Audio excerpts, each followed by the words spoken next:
welcome to WiseTake.com. This is CK013 bringing you another NBA DFS podcast. It's Wednesday, January 18th, 2017, and we've got a mega 9-game slate. It's huge. We have pretty much every star you could think of is playing today, and there's really not a lot of value to open up, so it's going to be an interesting slate. I think it's going to be a tough day for cash games, just because it's going to be really tough to make those decisions on who to play. We got guys like Westbrook, Harden, Anthony Davis may play, even if he doesn't. DeMarcus Cousins, Kevin Durant, Giannis, Isaiah Thomas, Kyle Lowry. There's so many options today, and as of right now, there's really not a lot of value. So we're hoping to see some late injury news, or maybe somebody rests, and it gives us an opportunity to play somebody for cheap, because it's going to be tough. It's going to be some tough decision making today. I'm going to do things a little bit differently. Obviously, I've mentioned that I'm trying to keep the podcast down to 30 minutes or so, and I said that in the last show yesterday, and I ended up going, I think, 48 minutes. And that was only a 5-game slate. So instead of going game by game, and if this works out, let me know. If you guys like it this way better, I'll start doing it this way going forward. I might do it anyway, just because if it's more time efficient. But I'm going to go position by position. Like I said, I'm not going to I'm not going to go game by game on 9 slates. I'm just going to go position by position and talk about some of the top plays and some of the things just to help you get your ideas going. Again, man, I'm not here to tell you, you got to do this, you got to do that. I'm here to just advise you and just get you thinking about certain things. That's pretty much it. So let's get started here today. The point guard position on FanDuel. And again, for those of you who are new, I do primarily use FanDuel. I can refer to DraftKings. It's not a problem, nothing against it. But I primarily play on FanDuel, so it's easier for me to talk about it that way. So on FanDuel, Russell Westbrook, 12,300. Price is up. It's tough. This is obviously a revenge spot. Westbrook was very vocal about his displeasure with Kevin Durant leaving and going to Golden State. So Westbrook seems like a very spiteful dude. So you can definitely see him kicking it up, and the game is predicted to be a blowout according to Vegas, and I don't think that's far-fetched at all. Golden State's home. Oklahoma City is, other than outside of Westbrook and maybe Cantor and maybe Adams, they're tough. They're not very good. Even Oladipo, who was pretty good with the Magic last year, really hasn't shown that consistency, and while he's technically, I think, considered the second option, I think Cantor is pretty much the second option, even though he pretty much runs the second unit. But you're going to have to make a decision. You're going to have to decide if you think the narrative for Westbrook is going to justify paying that kind of price for him. It's expensive. It's expensive. And like I said, if there's no value, it's going to be very tough to fit him in with any other studs. And GPPs, you're looking for upside. Now, for me personally, I'm not playing cash today. I'm just not. I'm a very indecisive person as it is, and now you're going to ask me to make that. You're going to make some tough decisions in a cash. I do one lineup in cash just because, to me, that's just what I do, and it's probably one of the reasons I like GPPs better. But yeah, I'm not playing cash today. And if you are playing cash, I don't think you need Russell Westbrook. I think you could, but I don't think you need him. I mean, in GPPs also, you could go a balanced approach today. You could. There's enough mid-tier options with pretty good upside. It's just some of these other guys are in just epic matchups, man. Like, okay, so according to our raw projections for FanDuel, now for DraftKings, Russell Westbrook's price, I'm not exactly sure what it was, but I know that it was obviously a lot better as far as considering their scoring system on DraftKings. So on Westbrook was already projected to hit close to his salary on DraftKings, and on FanDuel, he's projected for 61.71 points according to our raw projections. And again, the raw projections are a perfect place to start, but they don't take into account matchup, etc. He hits value at 67.65. That's a differential of almost 6 points. So if you give him a few points for the revenge factor, he should come pretty close to hitting his value. I mean, how often do you see a guy project for over 60? It's Westbrook. It's only him, And I think a triple-double is definitely in his future here. I don't think that's exactly a hot take or whatever, but yeah, it's still a tough decision. James Harden, the differential is a lot higher. And to me, I think it makes sense that Harden's on a back-to-back. Problem is, Harden's been crushing on back-to-backs. I would imagine that they would try to put Giannis on him because we've seen Giannis play point guard, shooting guard, small forward. We've seen him play it all. So I would imagine they were going to put Giannis on Harden. Um, I don't know. I mean, Giannis is a better defender. Giannis is a pretty good defender. I'm not trying to rip him. Okay, he's not bad. But Harden is Harden, and we've seen some of the top defenders in the league struggle to cover. excuse me, struggle to cover Harden. And if Anthony Davis plays, things are going to just get that much more interesting. So the good thing about these kind of slates with these tough decisions is I don't think anybody's going to be too chalky because even like the biggest chalk should only be like maybe 20%, if that, because there's just so many options. So and there's no clear-cut guy. Like yeah, some people are going to go with the narrative. They're going to want Westbrook. Some people are going to go with a back and forth, fast-paced matchup. You want the Milwaukee-Houston game. So there's just so many options. One guy that I think, actually, you know what? Let's stick with the point guards first. Let me just go down some of these point guards. So Isaiah Thomas is 9,700. I don't think he's worth it.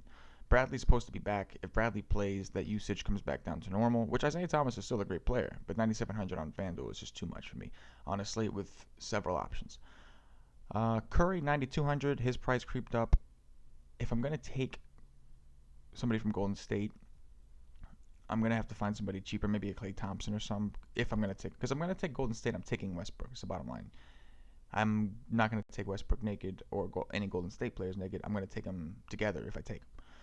Wall, 9,100. His price did come down, which is great, but it is a pace-down matchup, and lately Wall's struggled a little bit to show to hit his ceiling. So not too big on Wall, but I do think he will go very low owned. So you can't really rule him out, completely. Kyle Lowry, I think, is in a phenomenal spot. Now, I think the line on this game was lower than I expected. I'm gonna look it up real quick. Yeah, the line on this game, Toronto's only favored by 5.5. Now I know they're on the back end of a back-to-back, but still, that still seems a little low. And Lowry was off yesterday for rest, so I would imagine Lowry's gonna play today. And I wouldn't be surprised. Now, I'm sure everybody's thinking this, but I wouldn't be surprised if they rested DeMar DeRozan. And if they do rest DeMar DeRozan, I might have to push the lock button on Lowry.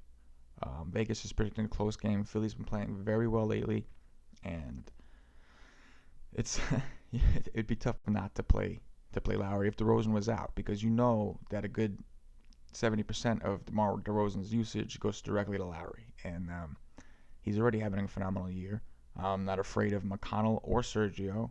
I think most people believe that McConnell's a better defender, so if he's out, even better. I'll definitely like me some Lowry today. And again, his price, he's under 9. His price came down. His price is under 9, even though he's been crushing pretty much all year. I think Lillard is in a pretty good spot against Kemba, 8,400. Thing is, I'd much rather play Kemba at that price, and I don't see myself taking Lillard over Lowry. Now, don't get me wrong, it's a good spot. Batum's going to be a McCollum, so I think we're going to see some funnel here, and I think that Lillard should get his opportunities. And Portland just got blown out. And if they have any kind of pride, they're going to come back swinging. So I think Lillard's definitely in play. The problem is everybody's in play, right? That's the problem. I mean, I've gone through the list. Have I mentioned anybody that maybe wasn't in play? And I'm like, I'm gonna. I love Kemba today. His price 7,900. He's at home. Lillard's not a good defender. Only problem is with Batum back, he also has a very good matchup against McCollum. Neither of them are known for their defense. None of Portland at all, except maybe Plumlee, who's not even that great at defense, is known for their defense. So Kemba, I think, is in a great spot. It's just a matter of, his home and road splits, great spot for him at home. But again, it's a matter of he's going to be splitting some of that usage with Batum. So you have to question his upside. But again, I can't rule him out. 7,900, the price is there. We know how good he is at home. He's going up against Lillard. I feel like a guy like Walker's going to get up because, I feel like Walker's starting to get – in Charlotte, he's the guy, right? Like, everybody knows he's the guy. But as far as the rest of the NBA world, he's not the same name as a guy like Lillard or Wall or Curry or Thomas. So he's still trying to prove himself, I believe. And so if he gets an opportunity to play against Dame, somebody who's always rated higher than him in pretty much every NBA ranking system, I think Walker gets up, and I think Walker uses this as an opportunity to just show these guys that he could ball. So I do like him. Jeff Teague has got the upside, 7,800. Not big against Collison. Collison's a pretty good defender, and I think that there's so many other options. I just don't think you need Teague. Conley's in play. 7,800 against Washington. But I don't know, something about that game. Listen, that game is probably going to be low owned and probably end up winning somebody a tournament. It's just hard for me to take something like that. I'm not big on Washington or Memphis, so it's like, are they in play? Yeah, absolutely. Would I rather play Conley than Teague? Yes, I personally would. Dennis Schroeder, whatever, against Detroit. Again, another ugly matchup. Atlanta's a pretty good defense, and not the greatest, and not Schroeder. To be honest, if I'm going in this game point guard, I'm going Reggie Jackson. One, he's $200 cheaper on FanDuel anyway. And two, I love targeting. I say it every week. Every show I say it. I love targeting point guards against Atlanta. So I think Reggie Jackson at 6,300 is very interesting. And that's going to bring me to that mid-tier here. The Elf, I don't think I want the Elf against Holiday. Derrick Rose is in a very interesting spot. The problem is lately he has really not shown any sort of upside. And against Atlanta, he got the 34.3. That goes to show you that, targeting point guards against Atlanta is a real thing. So, if KP is in, I honestly think that helps Rose a little bit because I think that could help his assist numbers. It will hurt him in the aspect that, it will hurt him a little bit in the aspect of, I think that takes away some of his shots. And Rose has been taking a lot of shots lately. But against Isaiah Thomas, you would think Rose is another point guard I love targeting against. And this is different because I actually really like Isaiah Thomas, but I like targeting point guards against him. I mean, he's a great offensive presence, but on defense, man, it's tough. You don't have the size. He's got the quickness. You don't have the size. And we see guys blow right by him, go right through him. It's tough. So I think Rose is definitely in play, and that's it. That's a mid-tier option. If you want to pay up for Giannis and Harden, you're going to have to be looking at guys like Rose, Reggie Jackson, and then it's going to get uglier when you scroll down. So, Malcolm Brogdon, 5,300. These guys are all like, you can't rule them out. But if I'm going to go value hunting, I think Sergio, if McConnell is out, Sergio's okay. He's 4,100. And if McConnell's out, we know Sergio's going to get his run, and he's not bad. He played 32 against Milwaukee, got 26.4. I think he could have done more. He didn't. But he's got the potential. We know that he's got that upside if he's getting the minutes. He can put up 35 or so. And at 4,100, that'd be wonderful. And so he's in play. The guy that I like, the cheap guy that I like, is probably Darren Collison. And that's because I like targeting point guards against Indiana. I don't think Teague is a very good defender, personally. And Collison's 4,500. Ty Lawson's a game-time decision. If Lawson is out, it's only going to make me like Collison more, although we've seen them play Lawson and Collison together, so even if Lawson plays, it's not necessarily going to scare me. I'm not saying Collison's going to be like my lock or anything, because he hasn't even been playing 30 minutes very often. In his last 3 games, he's under 30 minutes. But with Boogie going and, Paul George, and what should be a pretty close game, I would imagine, I think Collison's got some upside. He did show his upside recently. Now, I think he's only done it once this season, but he did show it. He flashed everybody he showed everybody what he's capable of. That was back against Denver on January 3rd. Now, granted, that was against Moutier and a Denver defense, a horrible Denver defense. But I think against Teague, I think he could do something like that. I really do. So I do like Collison as a cheap guy. But again, this is all what I like to call forced value. You know what that means? That means you're forcing it. There's no openings, nothing opened up, forced value. So we're waiting for injury news. That's the bottom line. And ironically, the two guys that I mentioned at this tier, Sergio Rodriguez and Darren Collison, are both impending injury news. TJ McConnell for Sergio and Ty Lawson for Smart. So, but those are some of the guys that are just, you got to consider. And I can't hit all of them. I can't go over everyone here. Ron Baker, if he starts again, he's interesting. I probably won't be on him if he plays the 2, but Ish Smith, if Ish Smith got minutes, he'd be the perfect value. But the thing is,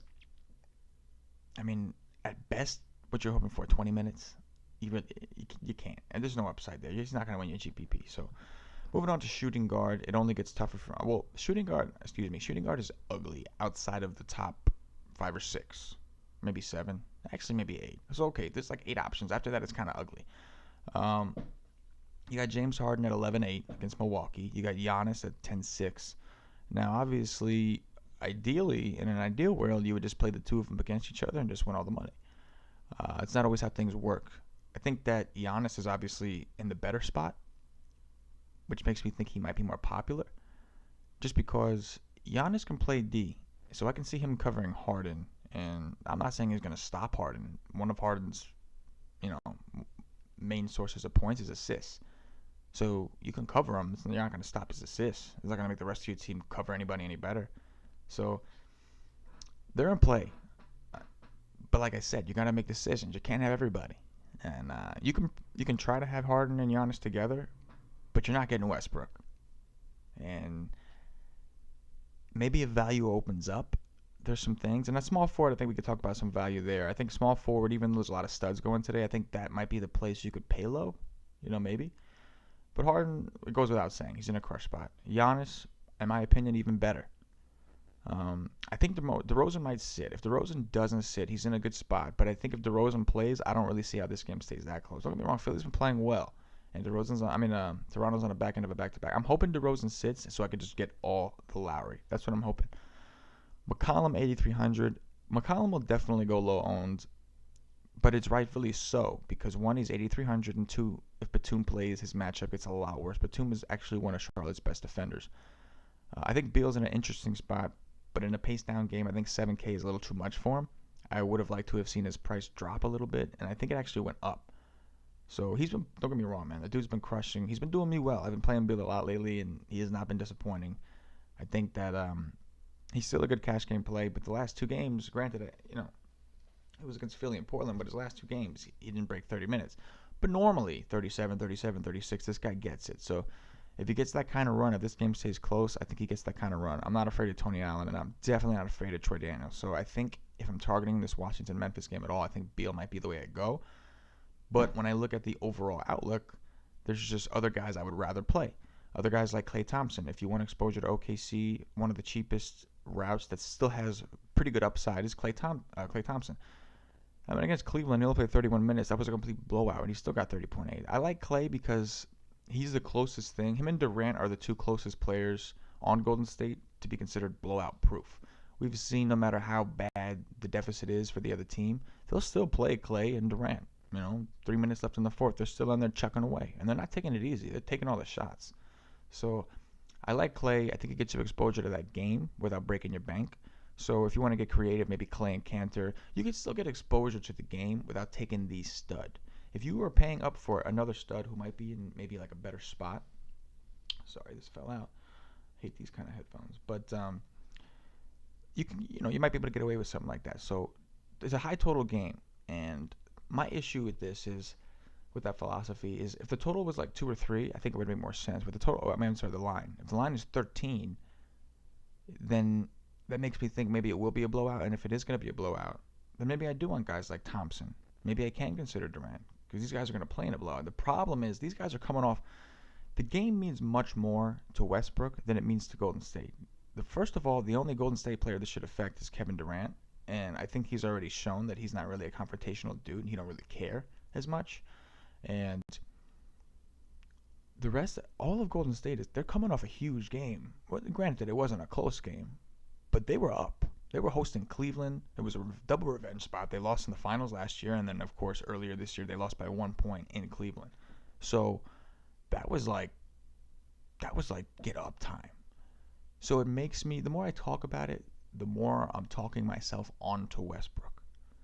And that's going to make me really, really pray that some value opens up because there's so many guys that I don't want to. I really like Lowry. If DeRozan's out, if DeRozan plays, it'll make my Westbrook decision a little easier. But there's just so many options. Going down from Klay, Avery Bradley's in a phenomenal spot. The Knicks are horrible against shooting guards. And if they start Ron Baker again, oh my gosh. Can you imagine what Bradley's going to do to that kid? I like Baker. But imagine what Bradley could do to a guy like Baker. I mean, he's 6,400. He's $100 cheaper than Klay, and he's in a phenomenal spot. I think he's in a better spot than Thompson, Beal, McCollum. He's in a very good spot. Eric Gordon, again, if you want exposure to the Milwaukee-Houston game without taking Harden, I think Gordon's a good substitute. He's always pretty low owned because he comes off the bench. But other than out of his last 3 games, he was hurt. Came back from injury. He's played 3 games. His first game was horrible, but it was against Memphis. Second game he did good, but it was against Brooklyn. Miami was horrible. What was it, yesterday? Or the day before? The 17th. Is it yesterday? Yeah, I think it was yesterday. Yeah. 30 minutes, which is good. 8.7 FanDuel point, which is not good. I think he definitely bounces back with that second unit. So he's interesting.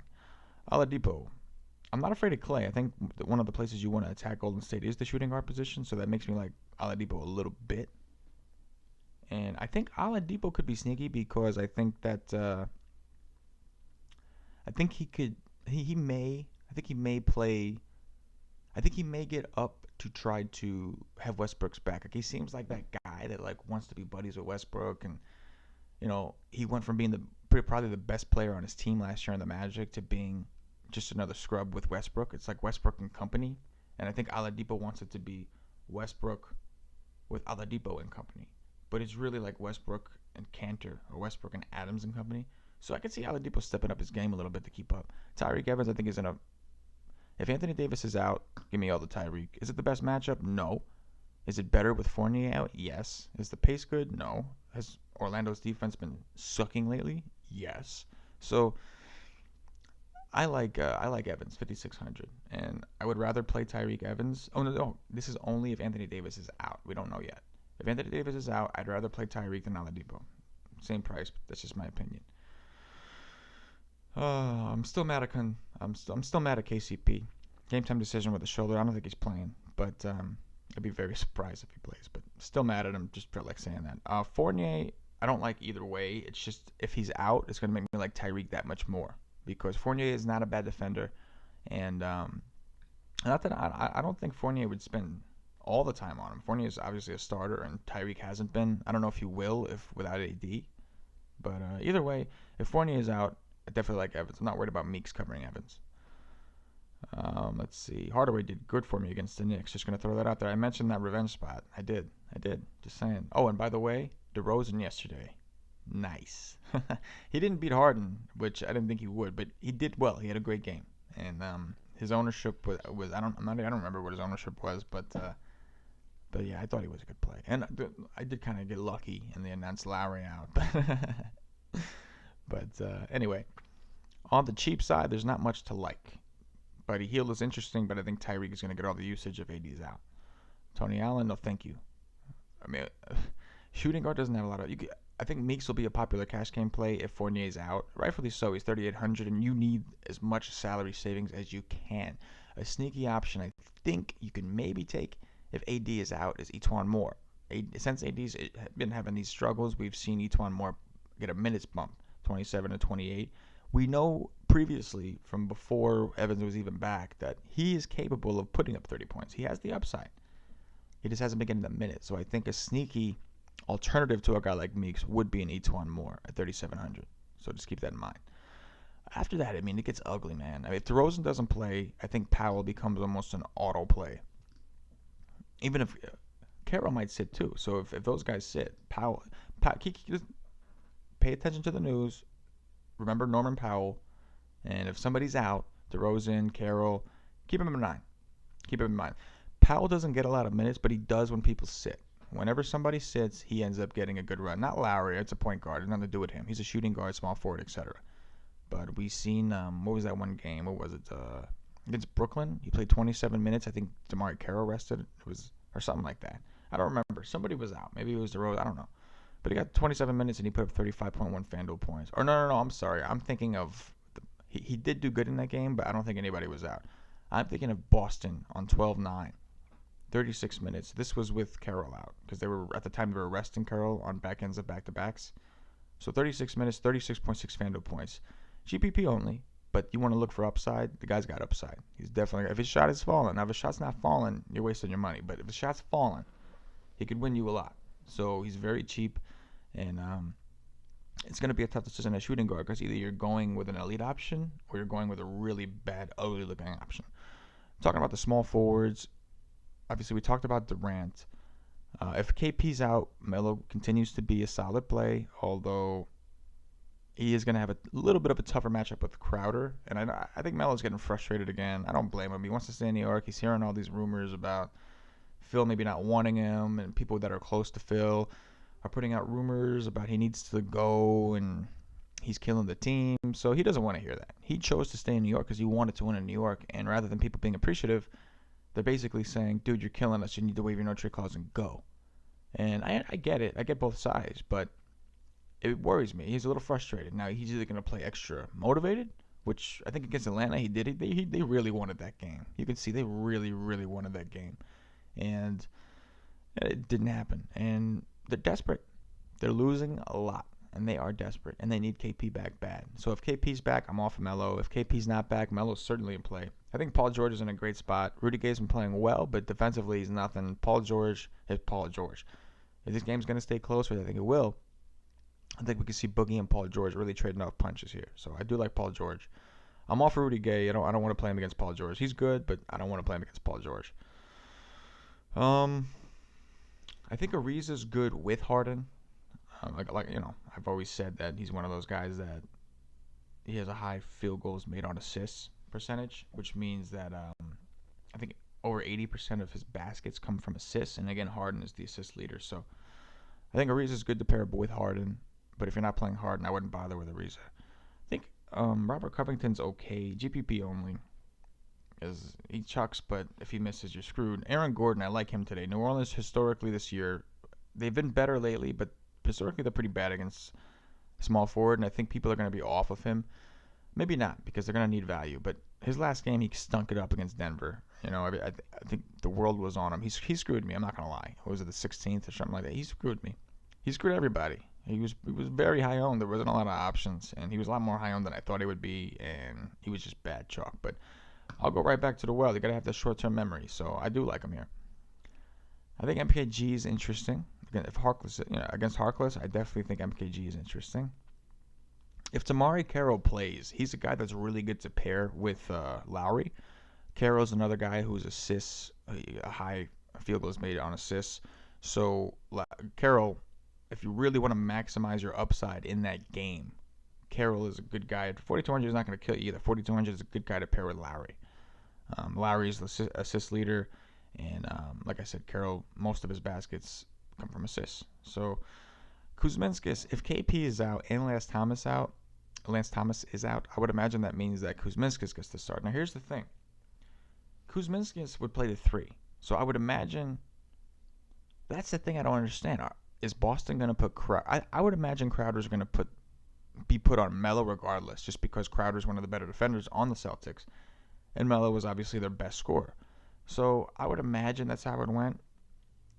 Ideally, Crowder would stay with the 3 and cover Kuzminskis, and then Melo would play power forward, which he will, and he would match up with like Amir Johnson or whatever. If that was the case, give me all the Melo. But I don't think that's going to happen. So what I think is going to happen is Crowder is going to stay with Melo regardless. And then I think that Kuz is going to be guarded by the opposing power forward, Amir Johnson, whoever it could be. And I think Kuz is a very interesting play. If you are playing cash, I think he might be a guy you want. And that's only if Lance Thomas is out and KP is out. Because we saw that happen against Atlanta, and Kuz got the start. He played 38 minutes. Granted, he got 26 FanDuel points, which isn't so impressive. But we've seen him put up 30 against Chicago and 30. So if he gets in, and Atlanta's a pretty good defensive team. The Celtics have not been this year. They were last year. This year they've been struggling on defense. So I think Kuz is very interesting. And if KP and Lance Thomas is out and there's not much injury news to open up other options, I think Kuzminskis could be a decent play at 3,900. I really do. He's cheap enough to allow you to pay up elsewhere where you may need it. If Anthony Davis plays, we're going to move on to power forward at this point. If Anthony Davis plays, I think he's in play, but it's a pace-down matchup. And just because of that injury tag, I don't think anybody's going to play him. So I think he's a good contrarian option. He's a contrarian stud. But I don't know. Let me rephrase what I'm trying to say. He's in an epic matchup if he plays. The problem is, how healthy is he? And are they gonna game plan? I mean, it just seems too obvious to me. Orlando is one of the worst teams in the league against centers. Anthony Davis is one of the best big men in the game, offensively anyway. So I feel like they're gonna game plan for Davis if he plays. Then again, they don't know if he's playing, so maybe they don't. But he's in play for sure. Millsap, Detroit is horrible against stretch fours, and Millsap is like not really a stretch four, but he does shoot threes. But at 8,300 in a slow-paced game, I think there's better options. Draymond's interesting, but I'll pass. I think Jabari's in a really good spot. Whether Rhino plays or not, I think Jabari's in a really good spot. I don't think they have anybody that could really keep up with him. So at 7,500, I like Jabari. If Porzingis plays, I do like Porzingis, but there's concern. GPP only, obviously, just because there's concern. You don't know how healthy he is, if he's going to be on a minutes limit, whatever. I read an article that was a little concerning about him, that apparently there was some doctor or whatever that told him that this is like the start of what could be a serious thing with his Achilles. It's something apparently that happens with big men. So do your research, but I don't know. It scares me a little bit. And as a Knicks fan, it really terrifies me, man, because this guy is literally the Knicks' future. I think Cantor disappointed a lot of people. He really did. So I think that this would be the perfect time to kind of go back. Now, don't get me wrong. Golden State is they're pretty good rim defenders here.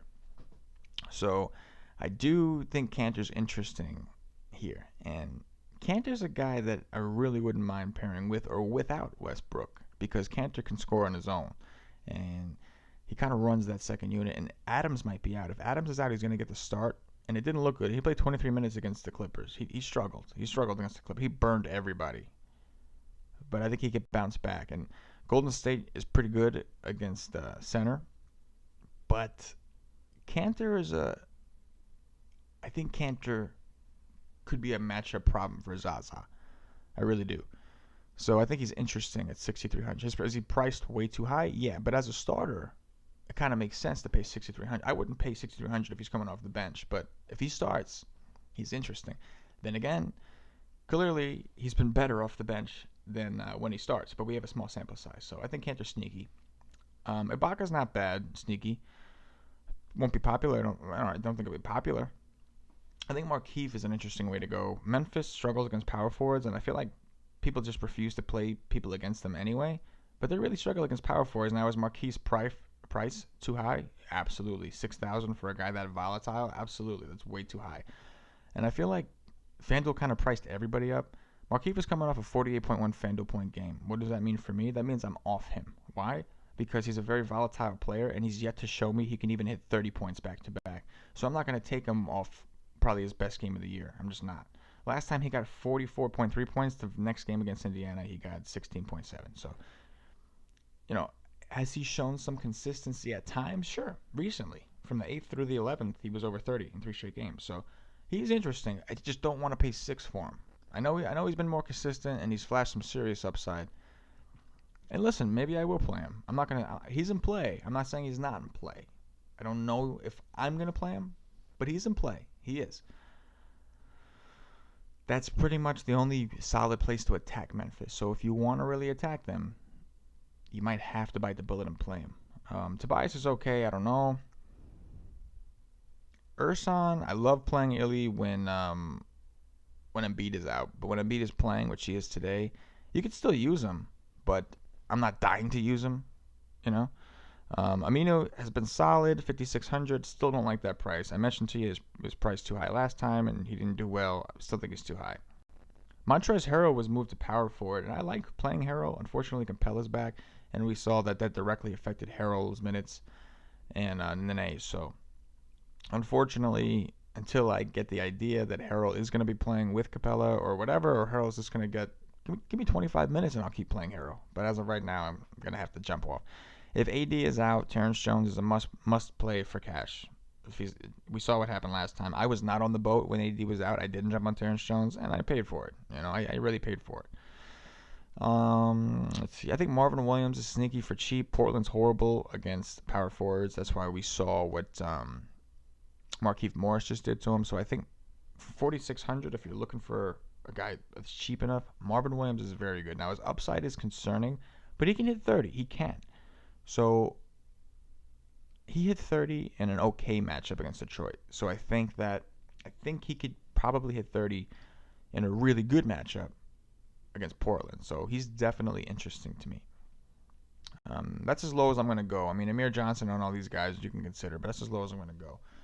Moving on to center, Boogie is Boogie, man. I mean, I don't think Boogie never gets the respect he should, and that's typically because when he goes, there's a lot of other centers that are cheaper that people think have similar upside, and I understand that. I mean, if Vooch could hit 50 and you think, Cousins can only hit 55 or 60, it makes more sense to play Vooch because you're hoping that the salary you save from Boogie you can use on somebody else at some other position that'll justify that point difference. So in this case, it's a pace-up spot for Boogie. Boogie's home.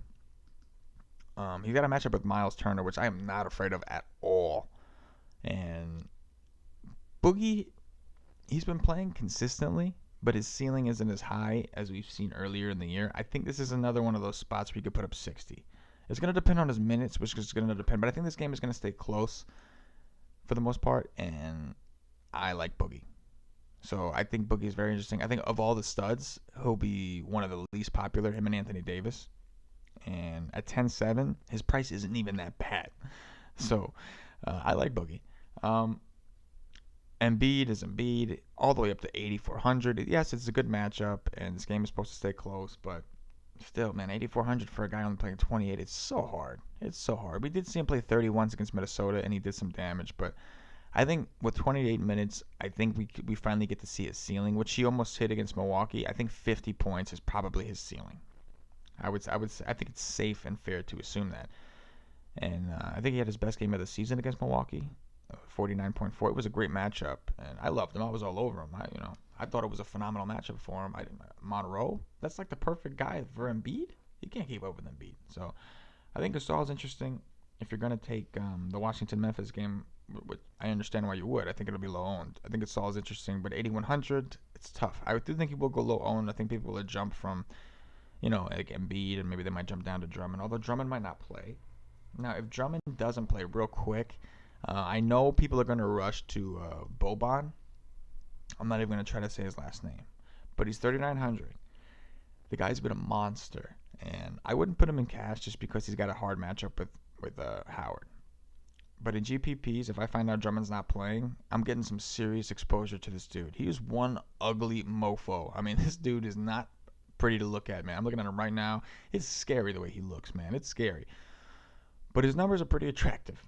I mean, in 16 minutes against Golden State, he had 29.2 FanDuel points, and 22 minutes against Charlotte, 36.8 FanDuel. Can you imagine if this guy gets a full run, what he's capable of? Is the matchup good against Howard? No. Do I care? No. At 3,900, you have to play him.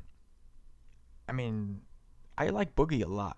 But if Drummond is not playing, I may have to stick Boban as my number one center. I mean, I don't know. But anyway, move on to the rest. But just keep that in mind. If Drummond's out, take a look. He's got a hard matchup. He really has a hard matchup against Howard. But, wow. Horford's in a good spot. Knicks are one of the worst teams in the league against centers. So at 7,300, he's definitely in play.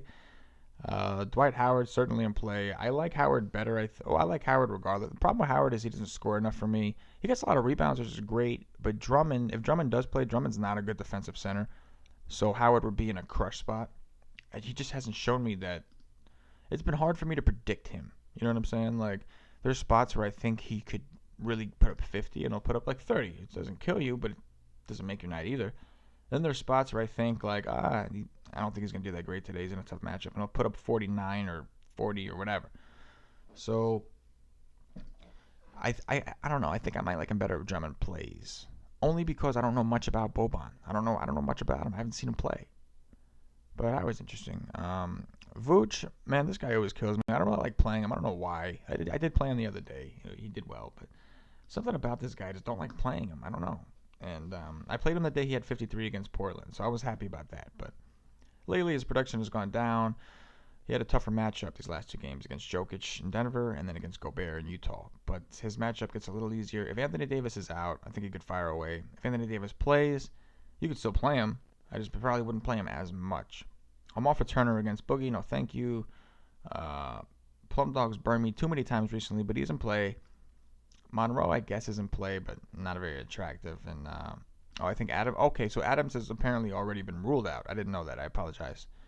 Yeah, he's listed out already with the concussion. So yeah, Cantor's in play. What else can I say? That's the problem though. Everybody's in play. I mean, Joakim Noah's in play. Cody Zeller's in play. It's like everybody's in play. So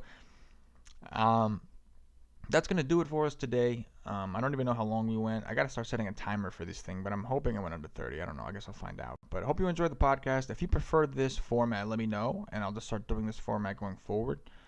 If you prefer the game by game, let me know, and I'll go back to the game by game. It's just this slate. It's not even the fact that it was 9 games. It's the fact that it was 9 games, and pretty much everybody's in play, and there's just too many studs. So if you like the other way, I know I was just trying to be efficient here, man.